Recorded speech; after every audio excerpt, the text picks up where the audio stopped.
This portion is brought to you by benzoic acid plus salicylic acid, Fungisol. Kate-kate sa balat? Baka funja yan! I-Fungisol mo!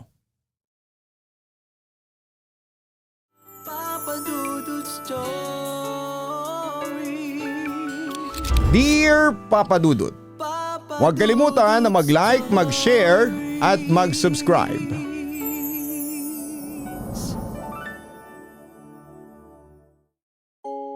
Sa bawat hampas ng alon sa katawan ng barko, ang tanging nagpapakalma sa akin ay ang isiping malapit na ang aking pag-uwi. Dear Papa Dudut, ako po si Efren, isang retiradong seaman at bago ako tumigil sa pagbabarko ay may ranggo akong chief mate. Sa loob ng maraming taon ko sa dagat, akala ko ay nakita ko na ang lahat ng bagsik ng kalikasan. Ngunit walang anumang bagyo sa gitna ng Atlantiko ang naghanda sa akin sa lagim na dala ng isang maliit na kahon mula sa Croatia. Naganap po ito noong 2003. Dumaong ang container ship namin sa Rijeka, isang kilalang port city sa Croatia.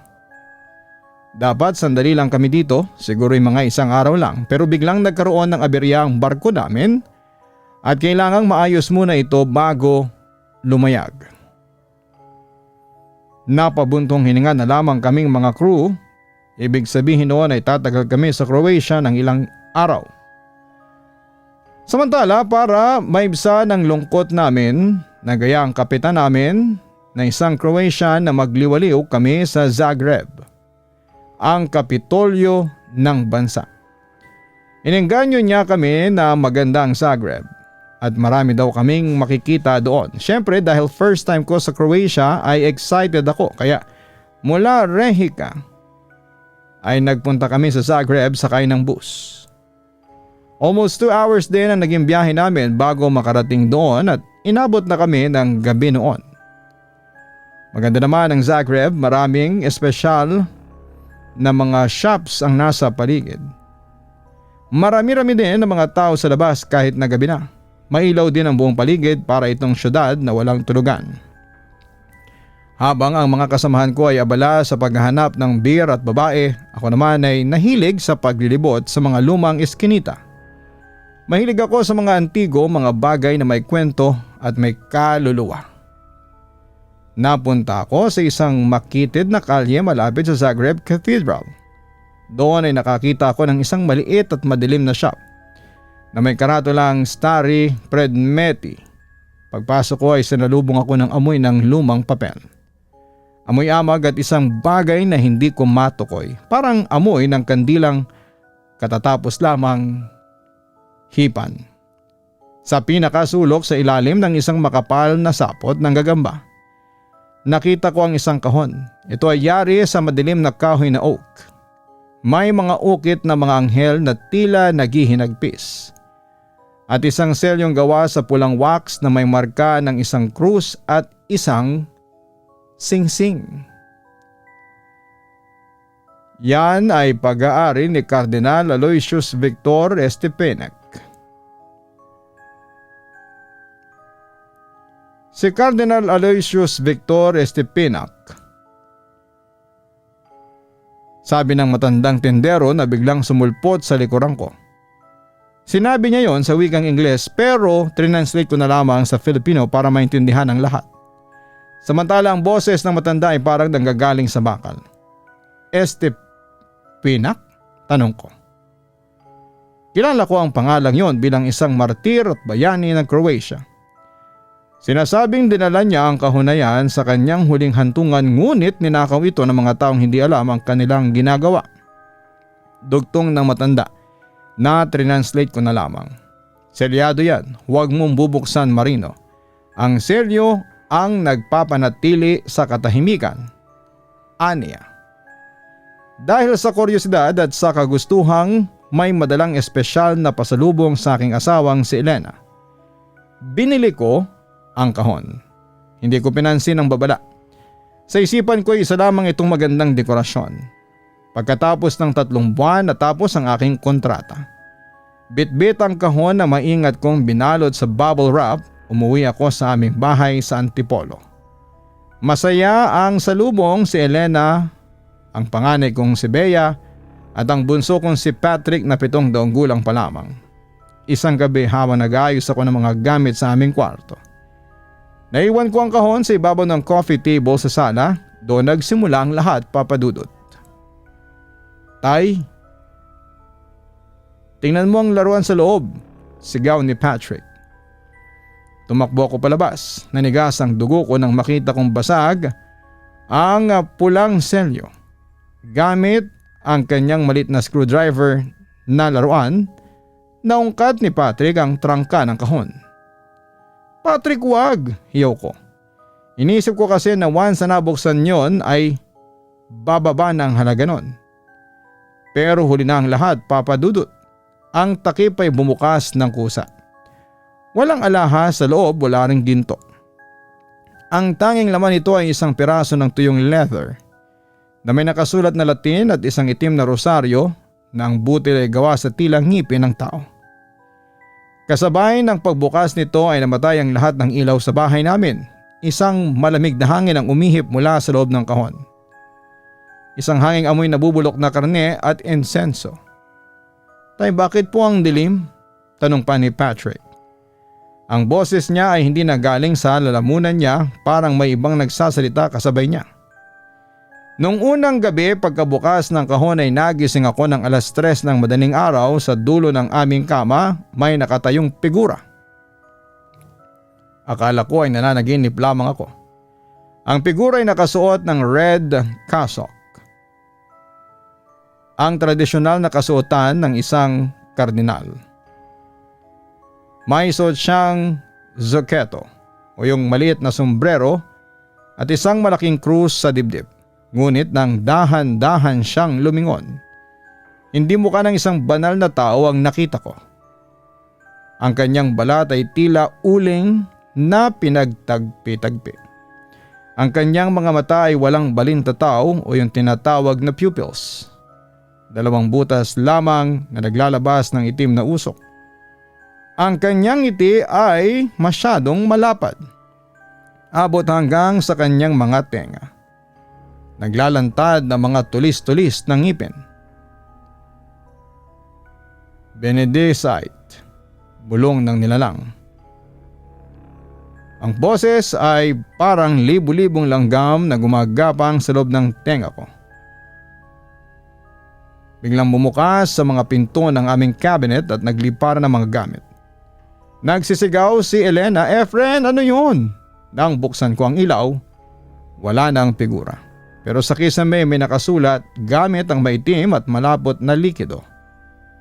Jasam Chuvar, Koteyi, TC Novizatu, Shenik.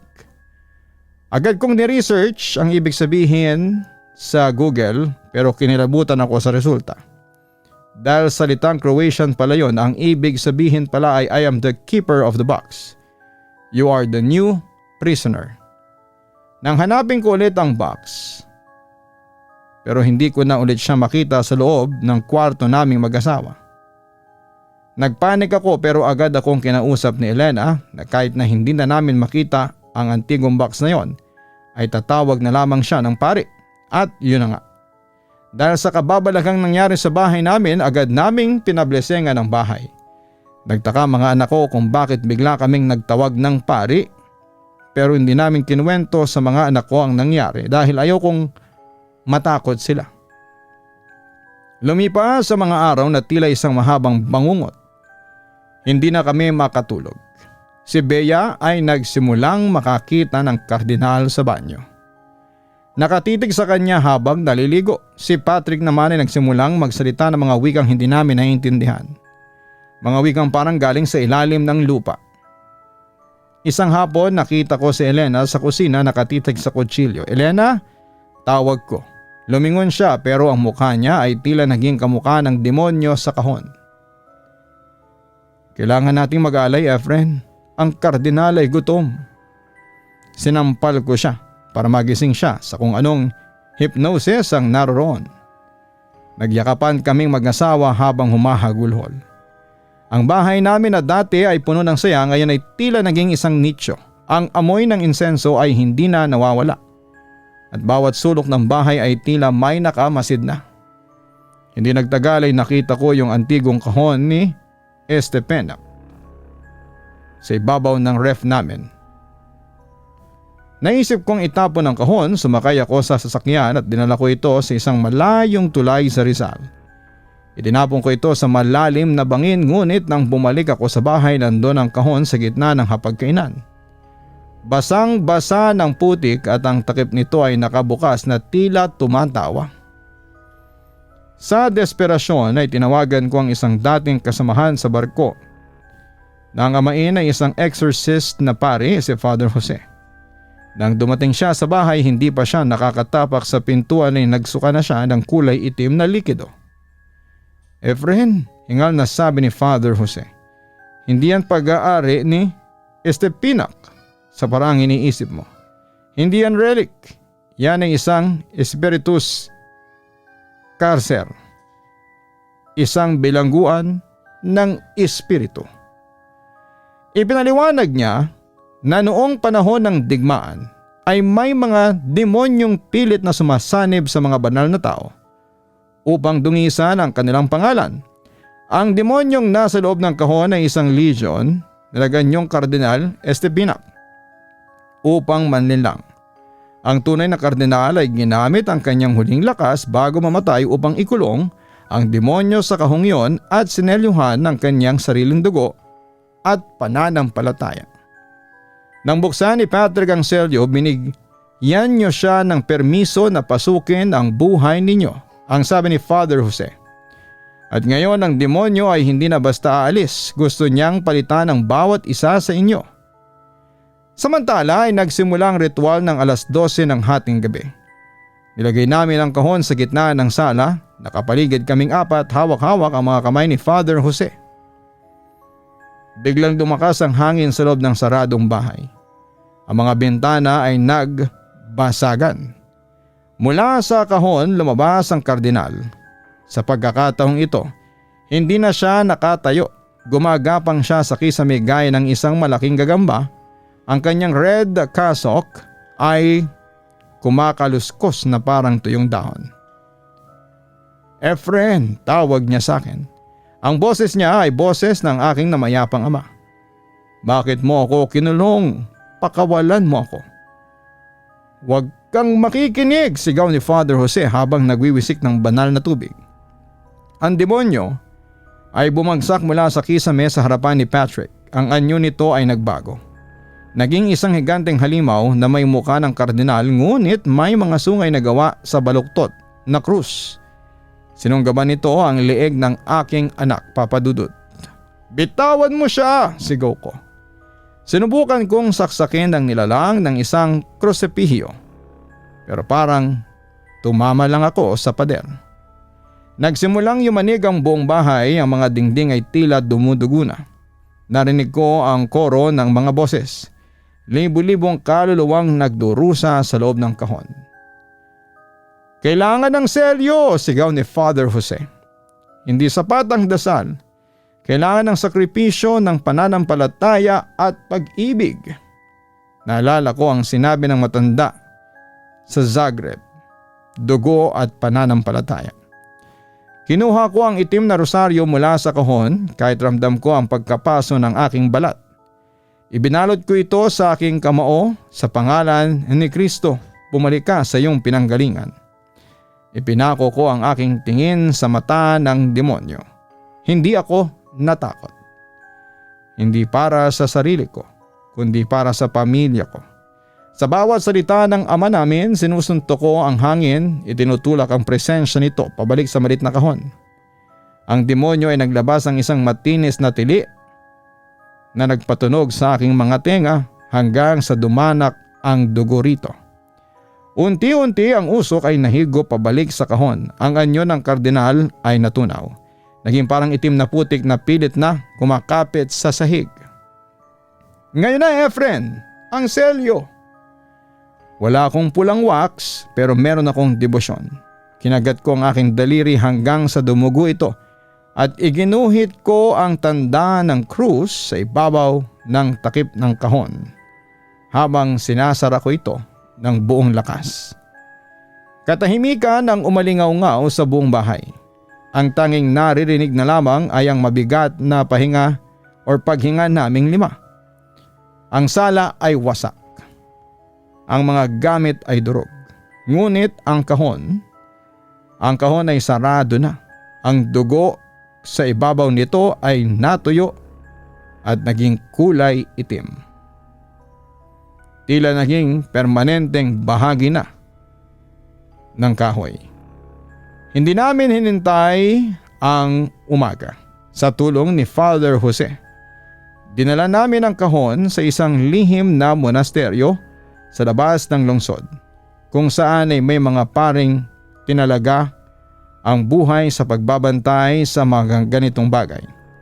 Ibinaon nila ito sa ilalim ng 7 talampakan ng semento at banal na lupa sa isang silid na hindi na muling bubuksan. Lumipas ang 1 taon, nakabalik na ako sa pagsasampa sa barko at muling bumiyahe sa Croatia. Doon ay bumalik ako sa antique shop para alamin ang kwento sa likod ng binili kong jewelry box noon. Nakita ko ulit yung matandang nagbenta sa akin noon at ikinuwento niya sa akin ang kabuuan ng kasaysayan ng antigong nabili ko noon.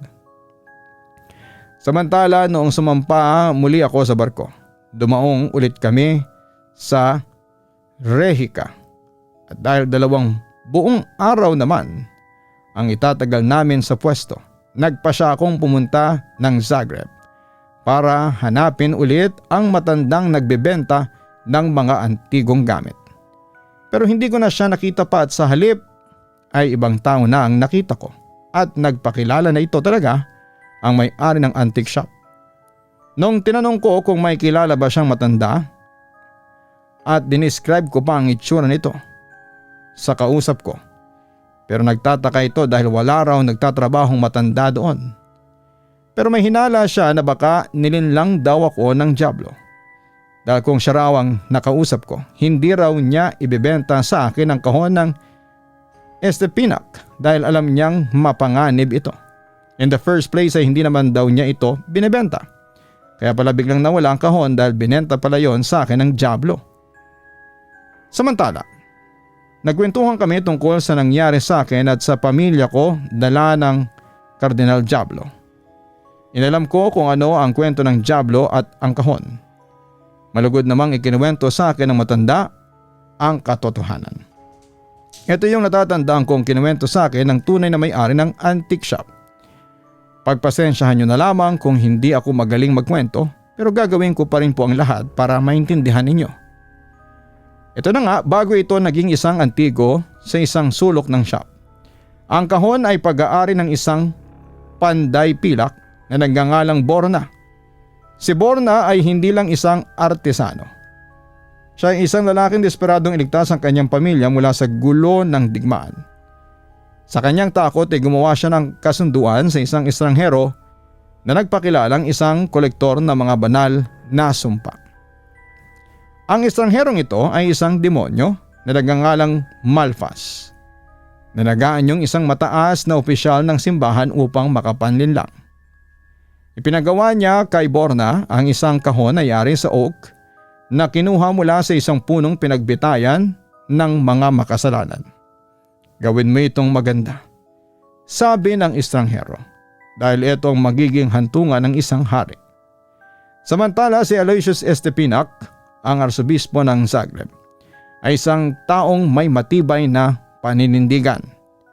Sa gitna ng kaguluhan, naramdaman niya ang isang madilim na presensya na bumabalot sa lungsod. Hindi ito galing sa mga kanyon o sa mga baril.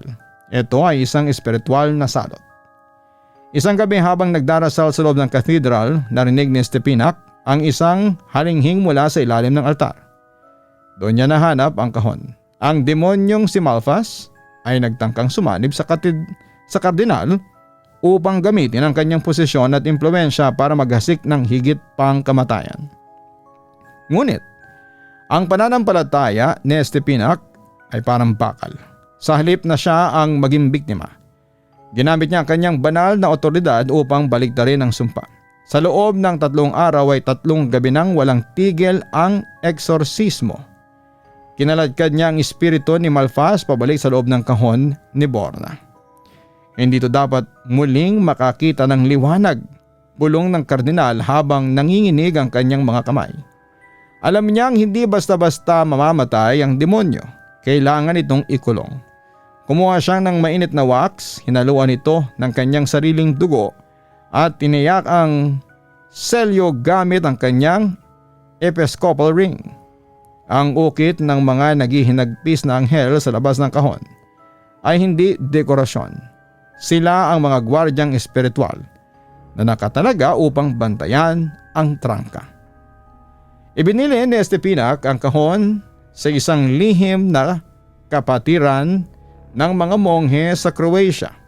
Huwag itong ibebenta, huwag itong ipapamana, ibaon ito sa limot.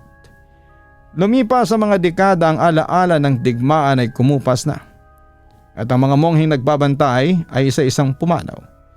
Noong huling bahagi ng 1990s matapos ang panibagong gulo sa Balkans, ang monasteryo ay nanakawan. Isang magnanakaw na nakakita ng kahon. Inakala niyang puno ito ng ginto at mga relikyang may brilyante dahil sa bigat nito. Sinubukan niyang buksan ang selyo gamit ang kutsilyo ngunit sa bawat gasgas niya naririnig niya ang mga bulong ng kardinal na nagbababala. Natakot ang magnanakaw kaya ibinenta niya ito sa murang halaga sa isang antique dealer sa Zagreb. At ito yung lalaking nasa harapan ko ngayon. Sa kabilang banda, dagdag pa ng kausap ko. Alam niyang ang selyo ay unti-unti nang humihina sa paglipas ng panahon. Naghihintay na lamang ang kahon ng isang taong may malinis na hangarin ngunit mahina ang depensa. Isang taong tulad ko, isang marinong malayo sa kanyang tahanan at naghahanap ng pasalubong para sa kanyang pamilya. Pagkatapos noon, Papa Dudut, ay hindi na ako tumingin sa mga antique shop. Sa gabi kapag nasa gitna ako ng dagat, minsan ay naririnig ko pa rin ang kaluskos ng red kasak sa hangin. Pero tinignan ko ang litrato ni na Elena, Bea at Patrick sa aking pitaka at alam kong ligtas sila. Natutunan ko ang isang mahalagang aral. May mga pintuan sa mundong ito na hindi dapat binubuksan at may mga pasalubong na ang tanging presyo ay ang iyong kaluluwa. Minsan ang pinakamalaking panganib ay hindi ang bagyo sa labas, kundi ang demonyong dala mo sa loob ng iyong sariling maleta. Sa ngayon, Papa Dudut, ay retirado na ako, kasama ko na ang aking asawa at kahit na matatanda na kami ngayon ay masaya pa rin kaming magkasama. Ang mga anak namin ay meron na ring sari-sariling pamilya at yung karanasan namin sa Cardinal Diablo ay hindi namin yon makakalimutan. Pero nag-iwan yon ng aral sa amin na maging mabuti kaming taga-sunod ng Panginoon. Hanggang dito na lamang po. Maraming salamat po and God bless sa inyong lahat. Lubos na gumagalang, Efren. Hindi lahat ng nakikita nating maganda o antigong bagay ay dapat nating panghimasukan, lalo na kung may kalakip itong babala. May mga bagay sa mundo na mas mabuting manatiling misteryo. Ang pagrespeto sa mga tradisyon at babala ng mga nakatatanda ay proteksyon natin laban sa kapahamakan. Ang pinakamabisang sandata laban sa anumang demonyo, maging ito man ay espiritual o mga pagsubok sa totoong buhay gaya ng adiksyon, away pamilya o utang, ay ang matibay na pagkakaisa at pananampalataya sa Diyos. Tandaan din natin na ang bawat desisyon at gamit na ipinapasok natin sa ating tahanan ay may epekto sa ating mga mahal sa buhay. Ang pagiging mapagmatsyag ay bahagi po ng pagmamahal. Samantala, ang demonyo ay nagaanyong kardinal, isang banal na tao upang manlinlang. Ipinapakita na ang kasamaan ay madalas na nagbabalat kayo bilang mabuti o kaakit-akit. Tulad ng isang magandang antigong kahon, kaya huwag agad magtitiwala sa panlabas na anyo. Suriin ang nilalaman ng puso at ang bunga ng gawa ng isang tao o bagay bago ito pagkatiwalaan. Sa uli, walang masihigit pa sa kapangyarihan ng pag-ibig na handang magsakripisyo. Ang tunay na liwanag ay nanggagaling sa pusong handang mag-alay ng sarili para sa kapakanan ng iba. Huwag kalimutan na mag-like, mag-share at mag-subscribe. Maraming salamat po.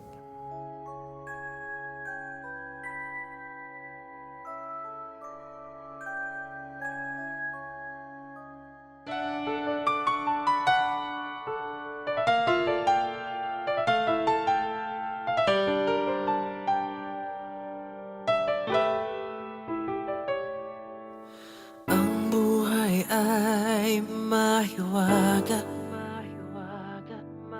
laging may lungkot at saya. Sa Papa Dudut Stories, laging may karamay ka.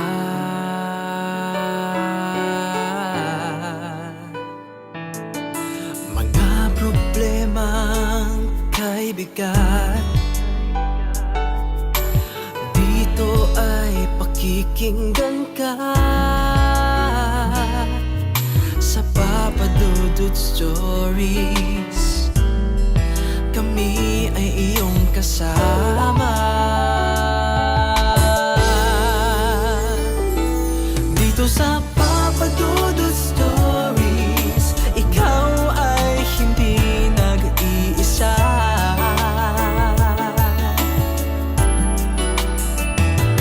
Dito sa Papa Dudut Stories, may nagmamahal sa'yo. Papa Dudut Stories, Papa Dudut Stories,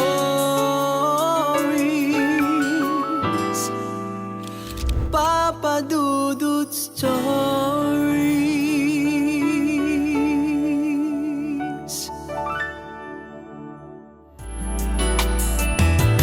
Dito sa Papa Dudut Stories, may nagmamahal sa'yo. Papa Dudut Stories, Papa Dudut Stories. Hello mga ka-online, si Papa Dudut po ito. Nagustuhan niyo ba ang kwento natin ngayong araw? Pwede kayong mag-post ng inyong mga komento at huwag din kalimutan na mag-like, mag-share at mag-subscribe. Maraming salamat po.